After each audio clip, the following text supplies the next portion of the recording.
కాశ్మీర్ అనేది చరిత్రలో మిగిలిపోయిన ఒక వివాదం. దాన్ని ఐక్యరాజ్య సమితి నిబంధనల ప్రకారం శాంతియుతంగా పరిష్కరించాలి అని అన్నాడు. దానికి చైనా వంత పాడింది. ప్రపంచంలో ఇద్దరు దొంగలు కలిస్తే ఏం జరుగుతుంది? పక్కింటోడి ఇంటికి కన్నం వేయాలని చూస్తారు. ఇప్పుడు పాకిస్తాన్ చైనా చేస్తున్నది కూడా అదే. కాశ్మీర్ అంశాన్ని తెరపైకి తెచ్చి మళ్లీ భారత్ ను రెచ్చగొట్టే ప్రయత్నం చేశారు. ఇటీవల పాకిస్తాన్ ప్రధాని షెహబాజ్ షరీఫ్ 4 రోజుల పర్యటన కోసం చైనా వెళ్లాడు. అక్కడ చైనా అధ్యక్షుడు జిన్పింగ్ తో కలిసి ఒక జాయింట్ స్టేట్మెంట్ ఇచ్చాడు. అందులో ఏమన్నాడంటే, కాశ్మీర్ అనేది చరిత్రలో మిగిలిపోయిన ఒక వివాదం. దాన్ని ఐక్యరాజ్య సమితి నిబంధనల ప్రకారం శాంతియుతంగా పరిష్కరించాలి అని అన్నాడు. దానికి చైనా వంత పాడింది. వినడానికి ఇది భారత్ పైకి చేసిన పెద్ద కుట్రలా అనిపిస్తోంది కదా, కానీ అసలు నిజం వేరే ఉంది. దీన్ని డిప్లొమాటిక్ భాషలో లిప్ సర్వీస్ అంటారు. అంటే కేవలం పాకిస్తాన్ ను సంతోష పెట్టడానికి చైనా ఆడిన డ్రామా ఇది. ఎందుకో తెలుసా?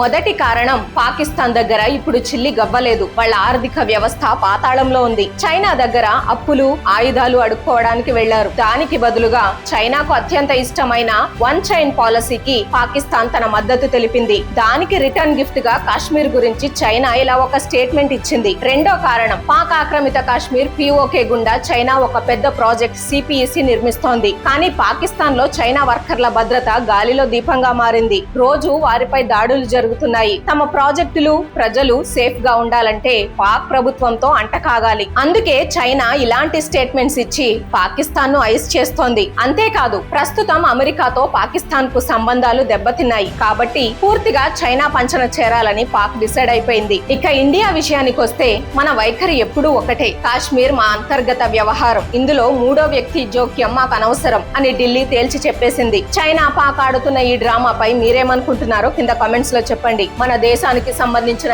ఈ ఇంట్రెస్టింగ్ ఫ్యాక్ట్స్ అందరికీ తెలియాలంటే వీడియోను లైక్ చేసి ప్రతి ఒక్కరికి షేర్ చేయండి. జై హింద్.